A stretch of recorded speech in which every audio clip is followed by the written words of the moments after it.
नमस्कार दोस्तों, मेरा नाम है विशाल और मैं आप सबका स्वागत करता हूं स्टॉकबॉक्स के बिजनेस स्टैंडर्ड एनालिसिस वीडियो में।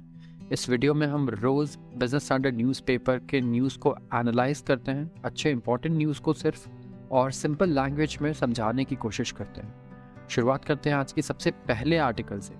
IBM में pause hiring, plans to replace about 7,800 jobs with AI। IBM बहुत ही फेमस कंपनी है पूरे वर्ल्ड में, सबने इसका नाम ज़रूर सुना होगा। इसके पीसीज और लैपटॉप्स भी आते थे एक टाइम पर।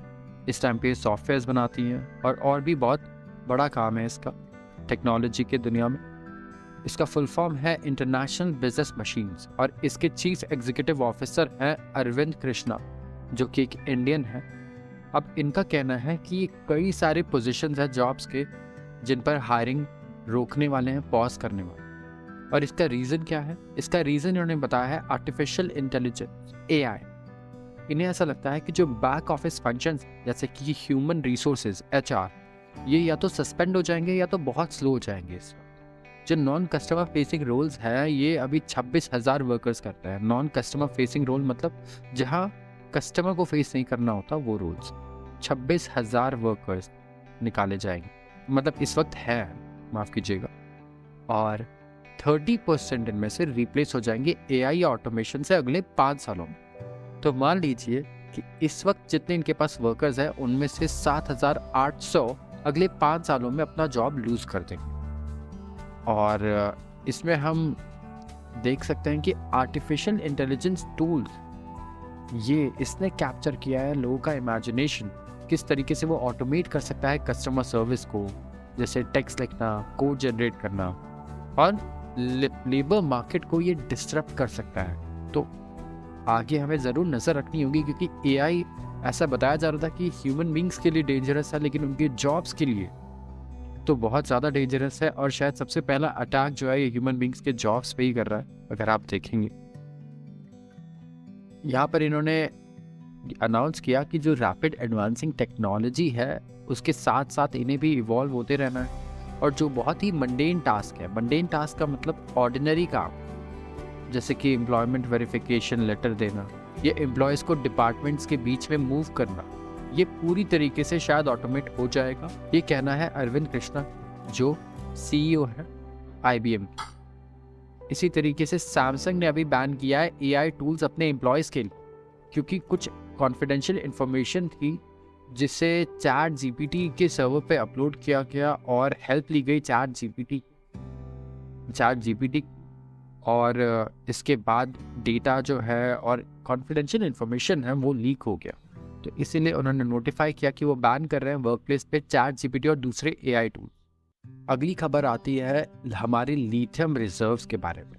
अब पिछले फरवरी में न्यूज़ आई थी कि इंडिया में मिले हैं लिथियम रिजर्व्स और यह है 5.9 मिलियन टन। और बहुत ही खुशी की बात थी, बहुत बड़ी न्यूज़ थी हमारे लिए, क्योंकि हम दुनिया के one of the top countries बन जाएंगे जहाँ पे इतने सारे लिथियम रिजर्व्स पाए गए। और मैं आपको बता दूँ, लिथियम इस वक्त, जैसे एक ज़माना था जब ऑयल और गैस मिल जाए तो कंट्रीज़ खुश हो जाती थी। क्यों? क्योंकि इतना पैसा मिलता था और इतना इम्पोर्टेंट रिसोर्स है ऑयल और गैस, एनर्जी। तो इसी तरीके से आज के ज़माने में और फ्यूचर में लिथियम होने वाला, लिथियम रिप्लेस करने वाला है ऑयल एंड गैस को as a very strategic asset. और इंडिया में इसका मिलना हमारे लिए बहुत ही बढ़िया न्यूज़ है, बहुत ही गुड न्यूज़ है हमारी इकोनॉमी के लिए और हमारी सिक्योरिटी के लिए। तो जम्मू कश्मीर में पाया गया था फरवरी में लिथियम रिजर्व, और अभी ऐसा कहना है कि इस साल 2030 के अंत तक जो ऑक्शन है ये कंप्लीट हो जाएगा रिजर्व्स का।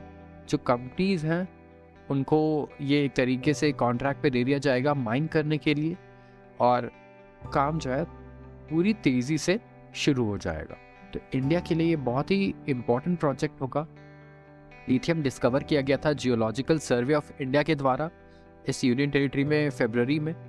और ये जो नॉन फेरस मेटल है ये आता है क्रिटिकल अर्थ रिसोर्स की कैटेगरी में। ये एक क्रिटिकल मेटल है, क्रिटिकल रिसोर्स है इंडिया के लिए एज अ कंट्री भी एक स्ट्रेटेजिक एसेट की तरह है। तो हमें बहुत ही ध्यान देना होगा। और इसी एरिया में हम लोग अभी इस वक्त सैफायर भी ढूंढ रहे हैं, तो शायद इंडिया को यहाँ पर सैफायर भी मिल सकता है।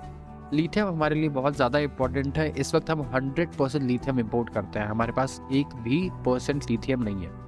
और ईवीज़ के लिए और जितने भी आप कह सकते हैं ग्रीन एनर्जी के जो गोल्स हैं उसे अचीव करने के लिए ये बहुत ज़्यादा एसेंशियल है। सो इंडिया ने इस वक्त इंपोर्ट किया था 8,811 करोड़ का लिथियम, और इसका बहुत सारा यूज़ है।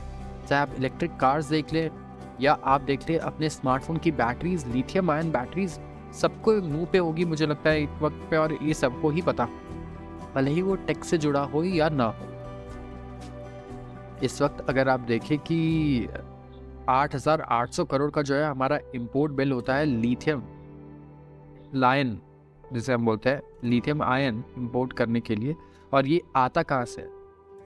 95% से ज़्यादा आता है हांगकांग और चाइना से, और चाइना हमारा राइवल है और उसी की मदद हमें लेनी पड़ती है यहाँ पर, और उसी से हम सारा लिथियम इंपोर्ट करते हैं। तो ये डिपेंडेंसी जो है हमारी चाइना पर, ये ख़त्म होना बहुत ज़रूरी है। और शायद ये तभी होगी जब हम अपने माइंड्स को, अपने एसेट्स को एक्सेस कर पाएंगे और यूज़ कर पाएंगे। तो आज के लिए बस इतना ही। इस वीडियो के एंड में आपसे एक सवाल है कि आपको क्या लगता है ये जो लिथियम के जो माइंस है, इन्हें माइन करने के लिए जो कॉन्ट्रैक्ट्स है, कौन सी टॉप कंपनीज है जो स्टॉक मार्केट में लिस्टेड है, ये उन्हें मिल सकती है? अगर आपको पता है तो कमेंट सेक्शन में ज़रूर बताएं और इस वीडियो को लाइक ज़रूर करें। धन्यवाद।